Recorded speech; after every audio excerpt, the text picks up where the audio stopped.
Well, we all knew this was going to happen, but it's now official. Dricus Du Plessis will defend his middleweight title against Israel Adesanya at UFC 305 in Perth, Australia, August 17th. Now, does Israel Adesanya deserve this title shot? No, he doesn't. He just lost to Sean Strickland, dominated 50-45, wasn't even close, and he's getting an immediate title shot again. But I see everyone complaining. Why are we complaining? Should be a Sean Strickland fight. Should be Strickland. How many times is the UFC going to give Israel Adesanya an undeserved title shot? Why are you complaining? We have known this is going to happen since Sean Strickland lost to Dricus Du Plessis. We knew Adesanya was next for that title. We knew it. And if you didn't know that, you're dumb. We all knew this was going to be next. Dana White loves Israel Adesanya. He's his big star. Dricus Du Plessis and Israel Adesanya have beef. It's a marketable fight. This was always going to be next when Sean Strickland lost to Du Plessis. Simple. Especially when Strickland took the fight with Costa. You should have known, okay, it's Du Plessis Adesanya. Why are we still acting shocked? Oh, I can't believe they did this fight. Are you dumb?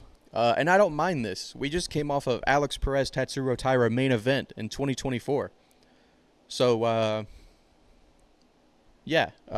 I'm not complaining about an Israel Adesanya title fight. Whether you love him or hate him, Israel Adesanya is a marketable fighter. If you hate him, you're going to tune into the press conferences, the fights. You want to see him get knocked out. You want to see him embarrass himself on the microphone. And if you love him, you're going to watch him anyway because you want to watch him fight. This is an exciting fight. A lot of beef. You know, these guys actually have beef. So it's got a lot on the line. However, as much as I don't want Israel Adesanya to become champ again, I don't have anything against Adesanya necessarily. Like, I think Adesanya is a little overhated. You can say what you want about him outside of the cage. I don't really care. I care about what happens inside the cage, unless you're John Jones doing illegal stuff. I'm not going to judge people for their life outside the cage. I watch MMA because I want to watch entertaining fighters put on entertaining fights. And while Israel Adesanya can be very boring, this is contender Izzy. And Izzy has put on fun fights, especially as a contender. Israel Adesanya is going to leave Dricus Du Plessis frozen like ELSA in round 2 in their fight August 17th. I'm going to touch on some stuff outside of the actual fight. I like the fact that Israel Adesanya is going to have pretty much a year off. Israel Adesanya was a very active champion, and when you're that active, whether it's mentioned or not, you are training, you're fighting with some lingering injuries. You're not giving yourself a lot of time. So going into a lot of these fights, you know, Sean Strickland, Pereira, whatever, he probably had some lingering injuries. Now, I'm not saying that he lost to Strickland because he was hurt. That's not what I'm saying. But I'm saying I think he will come in here in peak physical form. He will be the healthiest Adesanya we have ever seen, and he will be in the best shape of his life. And he's known ever since Strickland lost to Du Plessis. He knew that this fight was next. He's been training for Dricus Du Plessis ever since the night that Strickland lost the belt to Du Plessis. He has been training, and probably far before that, he has been training and game planning for Dricus Du Plessis. So he is well prepared for Du Plessis. Du Plessis is going to be well prepared for Adesanya. They have both known about this fight and the potential of this fight for a very long time. Both of these guys are going to show up in the best shape of their life for this fight. I looked at the opening odds for this fight, have Israel Adesanya as a minus 185 favorite, and I think that's pretty accurate. I do agree with that because Dricus Du Plessis is a bit of a goofy goober in the stand-up. He has goofy goober striking, no technique, wild overhands, hooks, just wild shots, winging in. No technique at all. Goofy goober stand-up. Now, I raise this question. Who has Dricus Du Plessis fought that checks all three of these boxes? 1, an elite counter-striker. 2, knockout power in his hands. And 3, elite takedown defense. Let's look at Dricus Du Plessis' fights. Dricus Du Plessis in the UFC has fought Marcus Perez, an NPC bot, Trevin Giles, who is just kind of bottom of the barrel UFC. Brad Tavares hasn't KO'd anyone since 2018. Darren Till, washed up Darren Till with awful takedown defense and is also a quitter. Derek Brunson, laughable stand-up, almost as bad as Dricus Du Plessis. They both have a goofy goober stand-up style. Robert Whittaker, no KO power in his hands, absolute pillow hands. Sean Strickland, absolute pillow hands. And now he's fighting Israel Adesanya. None of those people that he has fought checks all of those boxes except for Israel Adesanya. Elite counter striker, knockout power, and elite takedown defense. Now, let's take a step back and look at Dricus Du Plessis and his camp and his team. Dricus Du Plessis trains out of South Africa. He makes it very clear he's the first African training champion who lives and trains out of Africa, and that's why they have this whole beef with Adesanya and Usman and all them. But down there in South Africa, Dricus Du Plessis has a teammate, one of his best friends, by the name of Cameron Simon. Now, why am I bringing up Cameron Simon? Cameron Simon is a bantamweight. He has nothing to do with this. You're right. But Cameron Simon and Dricus Du Plessis, naturally, while training in the same gym under the same coaches, have developed a very similar fight style. They both have pretty decent wrestling, and they both have goofy goober striking. So I go to UFCFightPass.com, my $11 a month, where half the fights don't even load. But I type in that search bar. You know what I type in? I type in Cameron Simon, and you know what pops up? There's a little video on Fight Pass called Cameron Simon versus Peyton Talbot.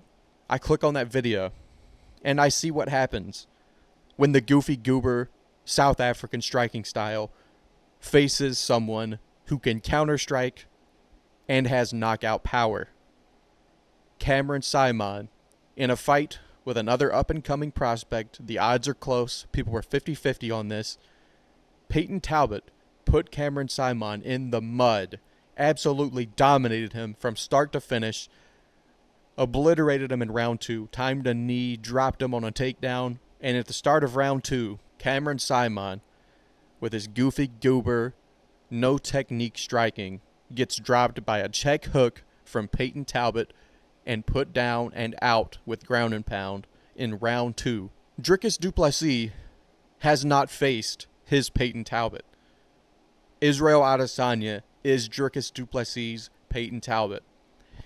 He has the counter-striking, and he has the power to punish this goofy goober striking style. Now, Adesanya is mainly a kicker. What are Adesanya's best punches?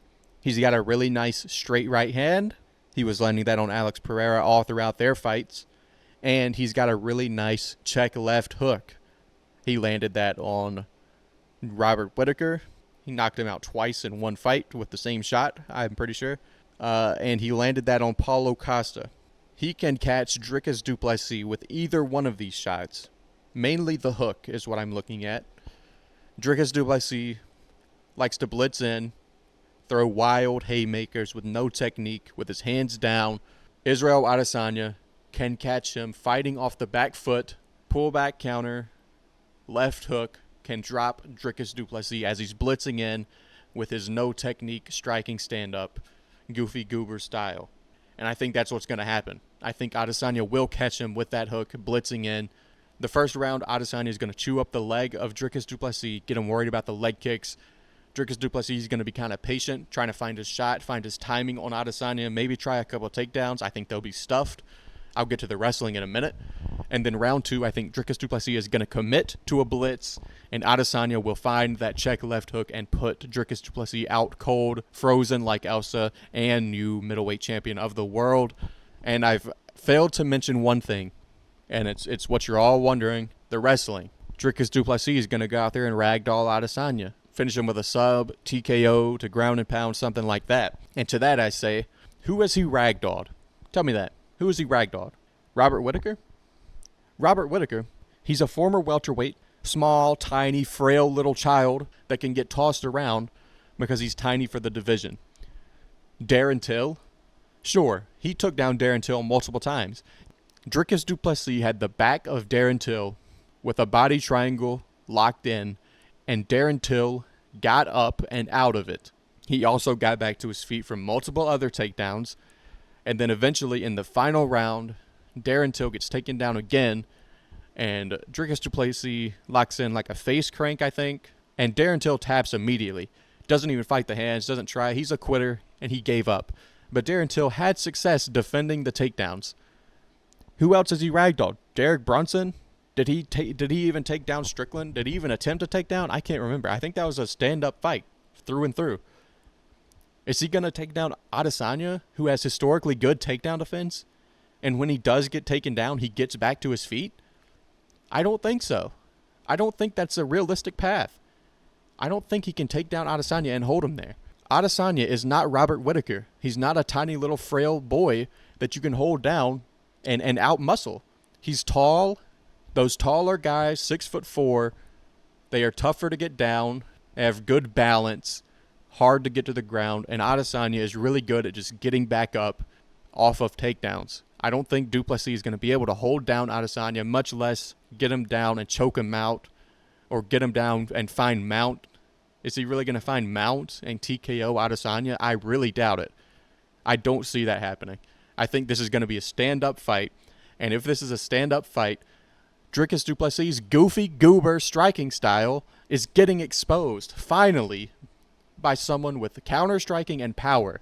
Dricus Du Plessis will get put out cold by Israel Adesanya in round 2. That is my pick. But maybe, Dricus Du Plessis, maybe he just has plot armor at this point. Because he beat Whittaker, who is a way more technical fighter. He knocked him out with a jab. So maybe this guy just has plot armor. He got the decision over Strickland. It's all he's the main character. Maybe he goes out there and knocks out Adesanya, becomes the middleweight GOAT. Maybe he never loses another fight ever again. He could just have plot armor because a guy with this level of technique on the feet is champion in the best MMA organization in the world. So you've got to consider at some point, maybe this guy just has plot armor. Dricus Du Plessis, he might have plot armor, but Israel Adesanya, he's living in his own anime, all right? His anime story arc is coming to an end, and it's going to end with him putting Dricus Du Plessis out cold for the middleweight belt. Dricus Du Plessis has something that Israel Adesanya wants, and it's not the belt, it's his head. No diddy. Israel Adesanya wants to murder Dricus Du Plessis and take his head off his shoulders. He hates this dude. He wants to murder this guy. And Dricus Du Plessis, quite frankly, he has the style to be murdered.